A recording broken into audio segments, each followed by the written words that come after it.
আল্লাহ আমার রব, এই রবি আমার সব।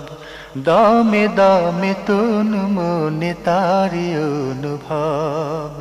তোমার দুনিয়াতে আমি যেদিকে তাকাই, অথই নিয়ামতে ডুবে আছি সবাই।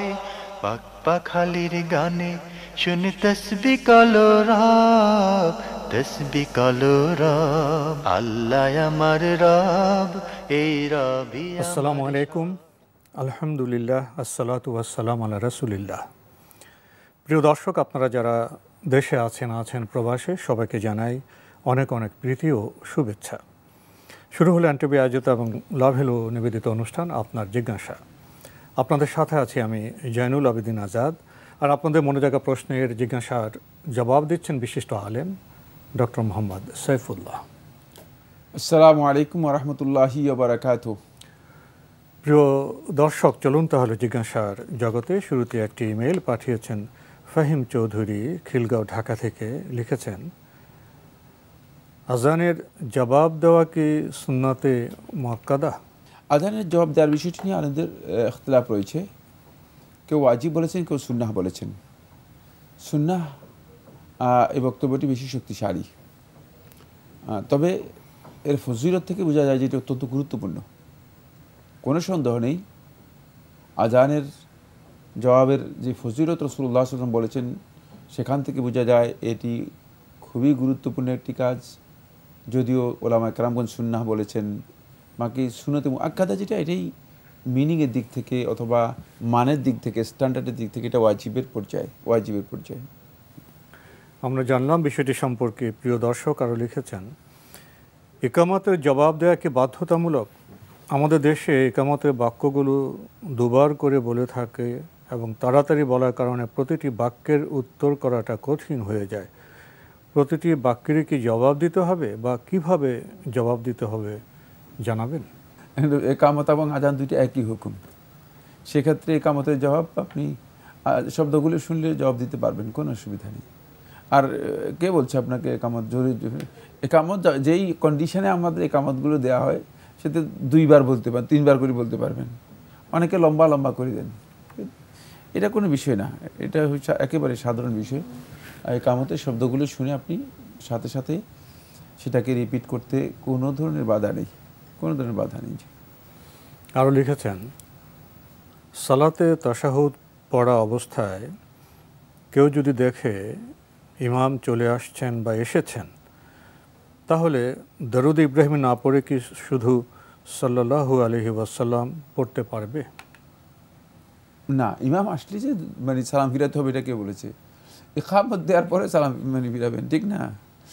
ইকামত শেষ হওয়ার পর সালাম ফিরাবেন। সুতরাং আপনি ইমাম আসলেই ইমামের দিকে তাকায় থাকবেন কেন? আপনি ইমাম আসবেন, তিনি কথা সোজা করতে বলবেন, তারপরে তো একামত হবে। একামতে অনেক সময়, তো মোটামুটি অনেক সময়ের মধ্যে দরুদ ইব্রাহিমী পড়তে কতক্ষণ সময় লাগে?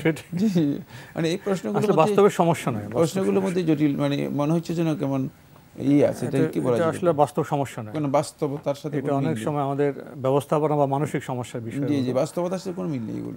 একেবারে শেষে এসে আপনি লিখেছেন, আজানের পর সাল্লাল্লাহু আলাইহি ওয়াসাল্লাম এই দরুদ পড়া যাবে?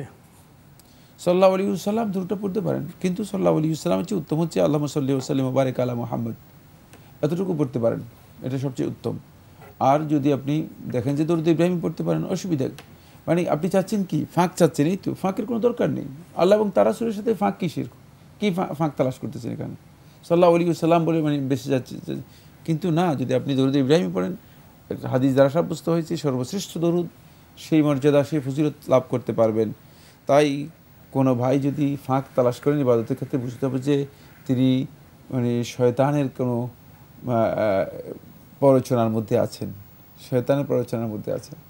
শয়তানই শুধু চায় যে কিছু কীভাবে ছাড় দেওয়া যায়, কিছু বাদ দেওয়া যায়। বাদ দেওয়ার মাসালা আসবে না। আপনি চাইবেন যে আমি কিছু বেশি করতে পারি, কত সুন্দর করতে পারি। জি, লক্ষ্য আমাদের তো ভালো করা। যে কোনো কাজে আপনি দেখেন, আপনার একটা দায়িত্ব দেওয়া হলে সে কাজটা সুন্দর বা কীভাবে হয় সেটা করবে। কিন্তু উনি কোন দিকে যাচ্ছে? উনি যাচ্ছে যে কীভাবে এই কাজটাকে কী করা যায়, যত শর্ট করে নষ্ট করা যায় না, এই উদ্দেশ্যের দিকে তো যাওয়ার কোনো সুযোগ নেই। আমরা দৃষ্টিভঙ্গি সম্পর্কে জানতে পেলাম। প্রিয় দর্শক, আমাদের হাতে আরও একটি ইমেল পাঠিয়েছেন মিম শিকদার। লিখেছেন, বিয়ে হয়েছে 2 বছর চলছে। বিয়ের পর থেকে আমার শ্বশুর শাশুড়ি আমার বাবা এবং মায়ের সাথে কথা বলা, তাদের সাথে সম্পর্ক রাখা পছন্দ করেন না। এটা নিয়ে বেশ কয়েকবার ঝগড়া হয়েছে। আমি বিভিন্ন সময় ওনাদের অত্যাচারের কারণে বাবার বাড়িতে চলে যেতে বাধ্য হয়েছি। পরে আসার পর শ্বশুর বাড়িতে আমাকে ঢুকতে দিচ্ছিল না। শ্বশুর শর্ত দিয়েছেন এবং 2টা কাগজে লিখিত দিতে হয়েছে যে এই সংসারে এই বাড়িতে থাকতে হলে বাবার বাড়িতে যাওয়া বা তাদের সাথে ফোনে যোগাযোগ করতে পারবো না। সংসার ঠিক রাখার জন্য আমি তাদের শর্ত মেনে নিতে বাধ্য হই। আমার শ্বশুর শাশুড়ি বিয়ের পর থেকে এখন পর্যন্ত আমার সাথে সব সময় খারাপ আচরণ করেন, আমাকে কষ্ট দিয়ে কথা বলেন, আমার মা বাবা আত্মীয়দের নিয়ে খারাপ কথা বলেন। বাবার বাড়িতে কথা না বলতে পারা ও না যেতে পারায় আমার মন সব সময় খারাপ থাকে, কষ্ট পাই। এটা কি ওনারা আমার উপর জুলুম করছেন না? কষ্ট আর নিতে পারছি না, এখন আমার কি করা উচিত? এই কষ্ট থেকে আমি কি করলে মুক্তি পাব? দয়া করে একটু বলবেন। এই কষ্ট থেকে বাঁচার জন্য যে কাজ করা দরকার সেটা হচ্ছে আপনি একটু সহনশীল হতে হবে। আপনি কিছুদিনের জন্য সত্যিকার সবর জামিল ইখতিয়ার করুন। সুন্দর সবর যেটাকে বলা হয়, কোনো ধরনের মানে বিতান্ডা, কোনো ধরনের দ্বিমত, কোনো ধরনের এই তাদের সাথে কন্ট্রাডিকশানে সাংঘর্ষিকতায় যাবেন না। একেবারেই নিজেকে পরিপূর্ণ সবর ইখতিয়ার করুন, তাহলে আপনার রেজাল্ট আসবে, আপনি রেজাল্ট পাবেন, সুসংবাদ আসবে। কারণ আল্লাহ তাআলা কোরআনের মধ্যে বলেছেন, ওয়াবাশশিরিস সাবিরিন, ওয়াবাশশিরিস সাবিরিন, ধৈর্যশীলদেরকে, সবরকারীদেরকে আপনি সুসংবাদ দিন, সুসংবাদ আসবে, সময় লাগবে, একটু হোল্ড করতে হবে। কিন্তু যদি আপনি এখানে নিজেই লেগে থাকেন সবসময়, আপনার যে বক্তব্যগুলো দেখেছি, বক্তব্যের মধ্যে কিছু মানে ইঙ্গিত, মানে আমরা ঝগড়া হয়েছে, হ্যাঁ, আমরা বুঝতে পেরেছি আপনি নিজেই লেগে আছেন। ঝগড়া হওয়ার অর্থ কি? ঝগড়া তো আর একজন মানে একা একা ঝগড়া করে না, ঝগড়া করতে নিশ্চয়ই 2 জন লাগে। তো ঝগড়ার মধ্যে আপনি ইনভলভ ছিলেন, এটা বোঝা যাচ্ছে না। আপনি একেবারে এখান থেকে নিজেকে সরান, এটা হলো প্রথম কাজ। ঝগড়া থেকে নিজেকে দূরে সরে রাখুন, ধৈর্য ধারণ করুন। 2 নম্বর কাজ হচ্ছে বেশি বেশি করে আল্লাহ তাআলার কাছে দোয়া করুন যে আল্লাহ তাআলা মানে এই যে সমস্যা, এই সমস্যাটা আপনি সুন্দর একটা সুরাহা করে দিন, আপনার পক্ষ থেকে রহমত নাজিল করুন। 3 নম্বর কাজ হচ্ছে যেটি, সেটা হলো বেশি বেশি করে লা হাওলা ওয়ালা কুওয়াতা ইল্লা বিল্লাহ এটা পড়বেন। লা হাওলা ওয়ালা কুওয়াতা ইল্লা বিল্লাহ, সবসময় লা হাওলা ওয়ালা কুওয়াতা ইল্লা বিল্লাহ এটা পড়ুন। 4 নম্বর হচ্ছে স্বামীর হক সঠিকভাবে আদায় করবেন, স্বামীর আনুগত্য এবং সঠিকভাবে তার হক আদায় করবেন। দেখবেন যে ইনশাআল্লাহ তাআলা এই সমস্যাগুলোর সমাধান হয়ে যাবে। আর এগুলো যদি এমন হয় যে আপনি মনে করেন যে আপনার পক্ষে সম্ভবই না, তাহলে অবশ্যই পারিবারিকভাবে সেটাকে সমঝোতায় নেওয়ার জন্য চেষ্টা করতে হবে।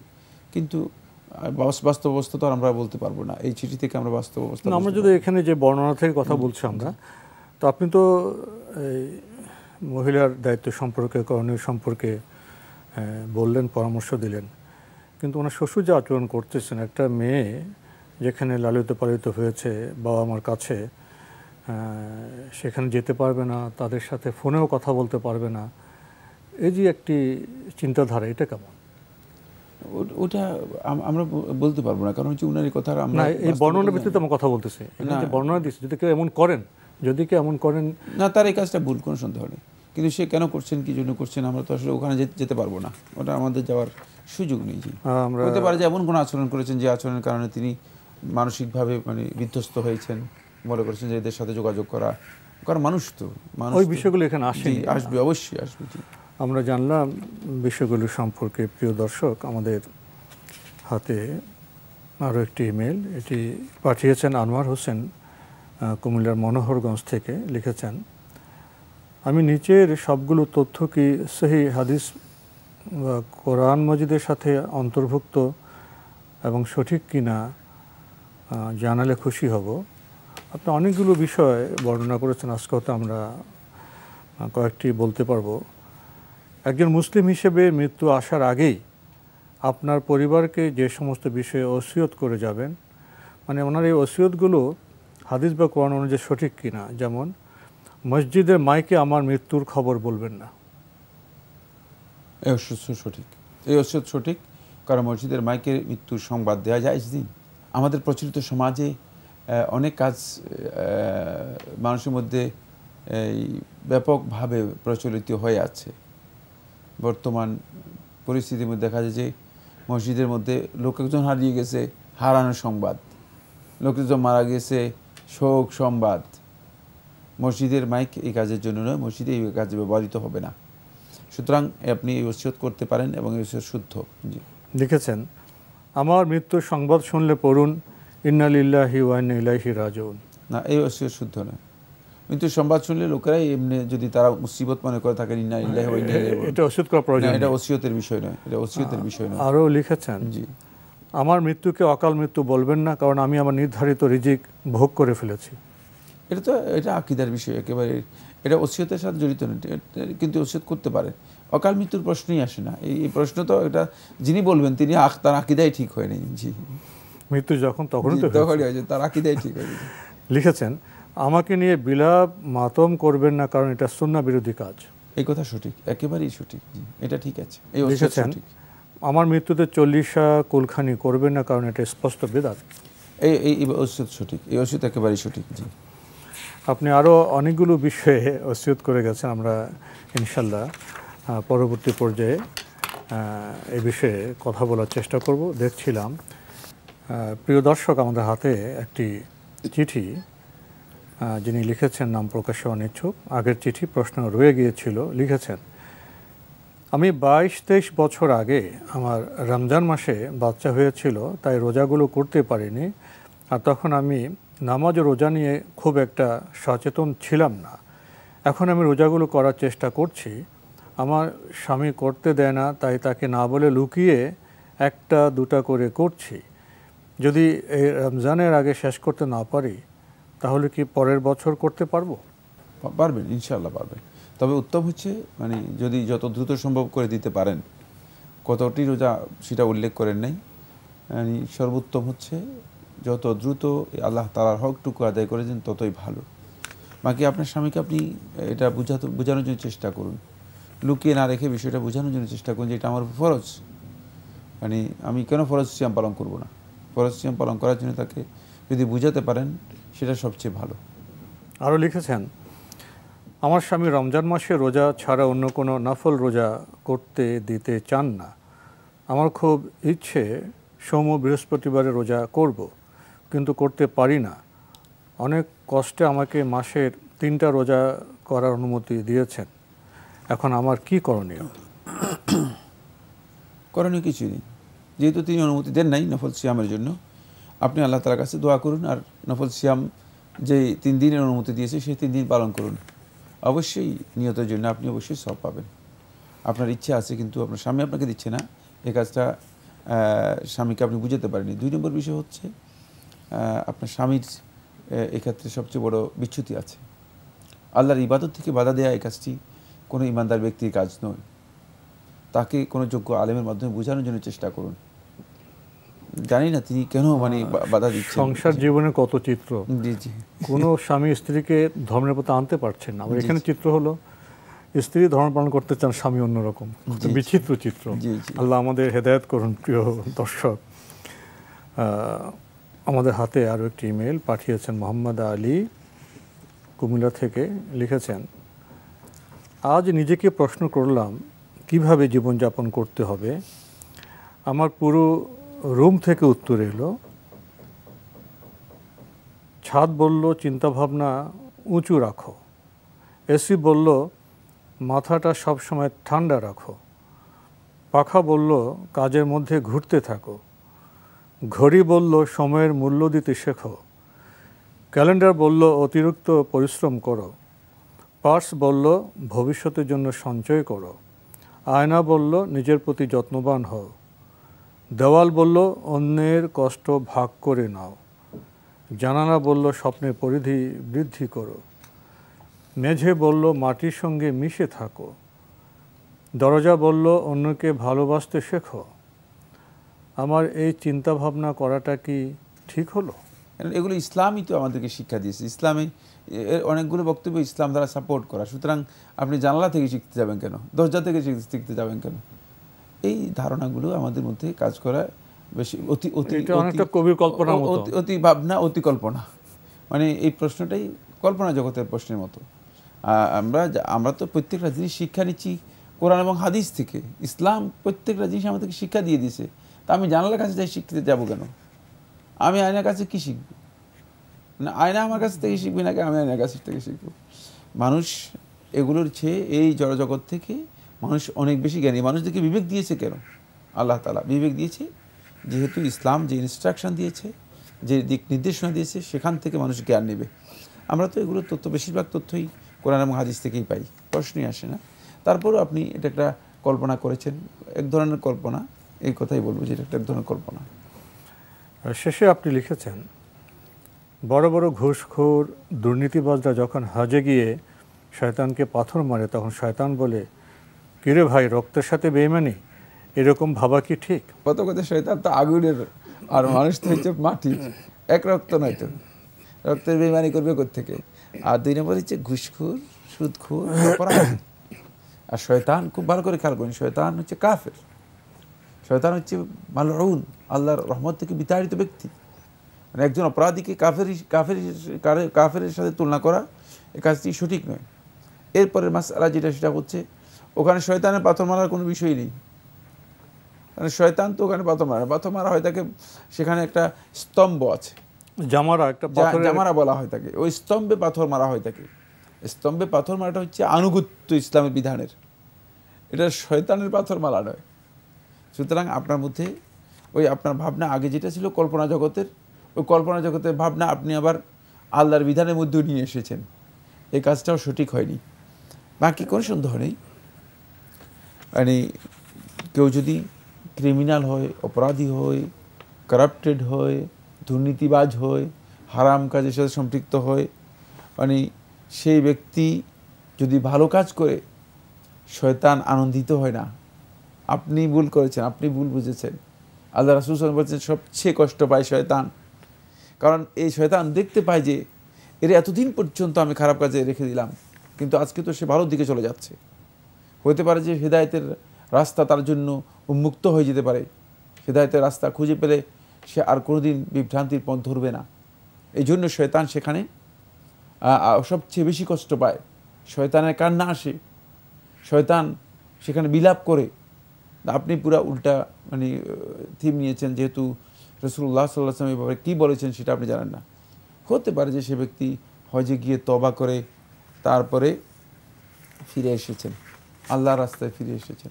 তাই এইভাবে তুলনা না করে, কল্পনার জগৎ থেকে প্রশ্ন না করে আমরা আসবো, আমরা ইলমের জগতে আছি। ইসলাম কল্পনার জগৎ নয়, ইসলাম হচ্ছে ইলমের জগৎ, ওহীর মাধ্যমে অবতীর্ণ জ্ঞানের জগৎ।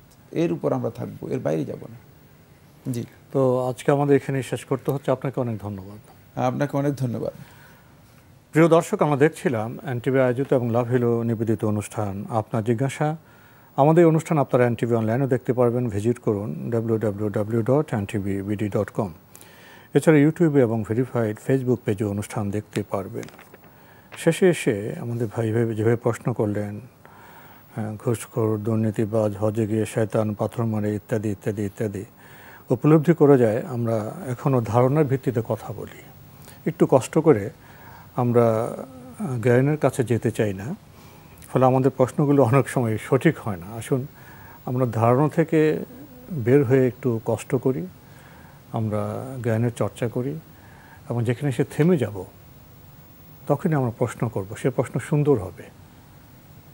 আমরা সেরকম প্রশ্নে আপনাদের কাছ থেকে আশা করি। চিঠি লিখুন, প্রশ্ন পাঠান আমাদের ঠিকানায়। পরিচালক আপনার জিজ্ঞাসা, এনটিভি, বিএসসিসি ভবন, 7ম তলা, 102 কাজী নজরুল ইসলাম অ্যাভিনিউ, কারওয়ান বাজার, ঢাকা 1215। ইমেল অ্যাড্রেস আপনার জিজ্ঞাসা @ntvbd.com। প্রিয় দর্শক, মহান আল্লাহ আমাদের সবাইকে নিরাপদে রাখুন, রাখুন শান্তিতে।